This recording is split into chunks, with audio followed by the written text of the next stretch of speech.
American universities still lacking a clear strategy for dealing with the strident strain of anti-Semitism that's erupted on campuses across the country.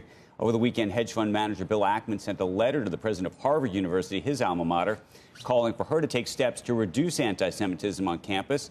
And just last week, 27 major law firms across the United States sent a letter to the deans of some of the country's top-ranking law schools, voicing their own concern over rising tides of anti-Semitism at colleges. The firm said as recruiters, they look to law schools to ensure graduates are ready to work in environments that have no tolerance for discrimination or harassment. Joining us right now with his perspective, former SEC Chairman Jay Clayton. He's also a CNBC contributor, advisor to Sullivan Cromwell. Sullivan Cromwell, one of the signees of that letter, and in fact, I think one of the instigators of putting that letter together. What do you think the impact of the letter has been? Have you heard any feedback from the deans? Where's this all going? So I did see some feedback from the deans, and look, not all deans, but one of the pieces of feedback was, so what do you want us to do about it? Well, I think that there's clear time for introspection here at the universities, and one of the things that strikes me is, you need good governance in times like this.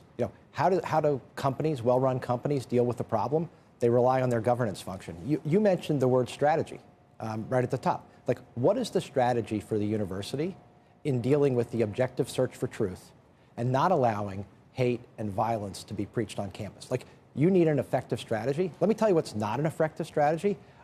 Let's have one side talk and the other side talk, and we'll see what happens. That's, the marketplace for ideas is not just where the loudest voice wins. The marketplace for ideas is where you hear things and then you search for objective truth. I don't see that kind of governance from our universities today. Literally said, what do you want us to do about it? I've seen that, right? What do we do about it now? Well, look, if you don't have core values, core moral values, and a strategy for what the university is supposed to do, you don't have any touchstone. So you set that up, right, and some have it. Okay, but let me ask you. But the governance here, look, the boards of directors at universities, they vary greatly, boards of trustees. Right. Where's the engagement? But let me ask you this.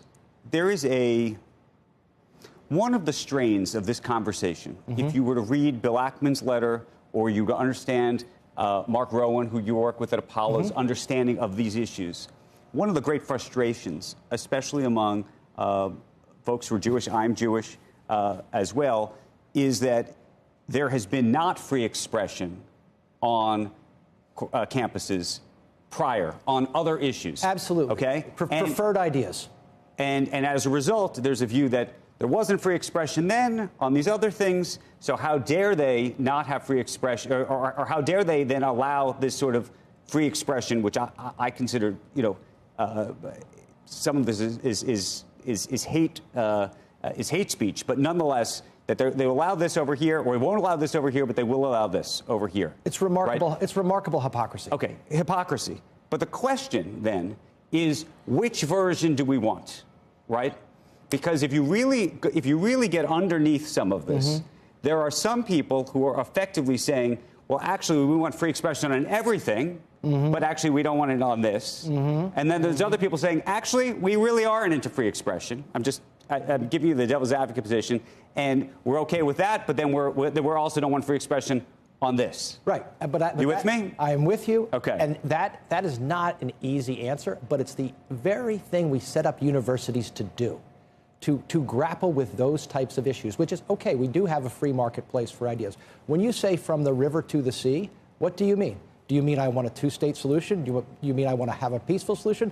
Or do you mean I want the eradication of Jews? Jay, right? And no, that is, right. No, that is why we have that's universities. Why this is immensely complicated, because there are some people who are writing hashtag Free Palestine, right? And what they mean is that they don't want they want a free Palestine, but they might be for a two-state solution or something else. There are others that just that hashtag Free Palestine really means from the river to the sea, and from the river to the sea means kill all the Jews. It means no Israel. Right, and we have to reject. Right. We have to reject one and discuss the other, and that's what universities are there for.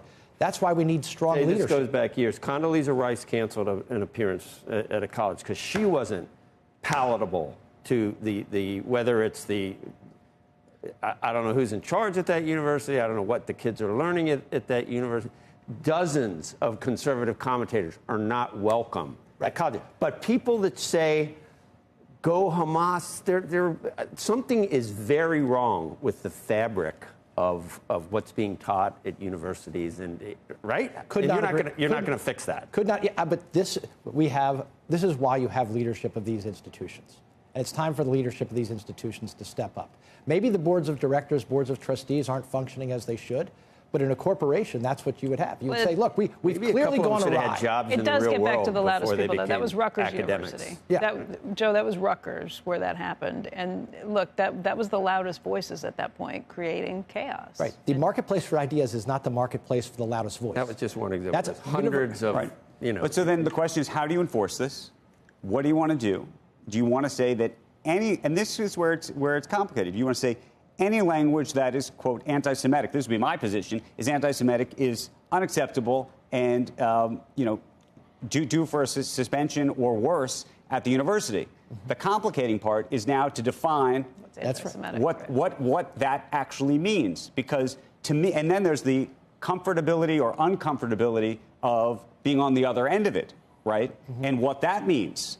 Mm-hmm. And so how I'm asking you. Look, the way you But it can't just be that we're asking the questions. I can ask the questions all day long. It's very hard to come up with the answers. Yeah, it's free why don't you start with that? Step forward and say it's complicated.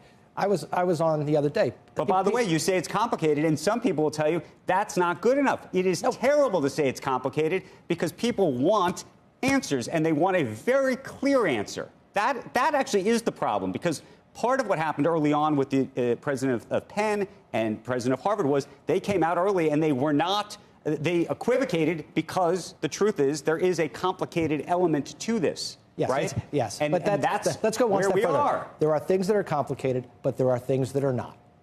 Okay? Oh, look, I think if you're... is terrorism complicated? It's not complicated at all. It's absolutely wrong. Okay?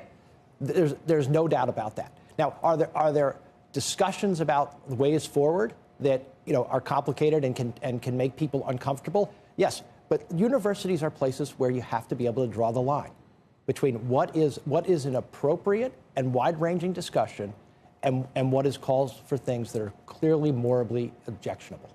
And Joe makes a great point. If you think there's a different solution to climate change than the orthodoxy, you're not allowed. No. Absurd, right? Totally but you're absurd. Allowed to say go Hamas. Right. Andrew, it's complicated, but those two things are pretty easy. Right. Well, and this, look, I would think if you're saying go Hamas, you should be expelled or suspended from the school. Right? You would say if you're denying climate change, that has not been the policy for a decade.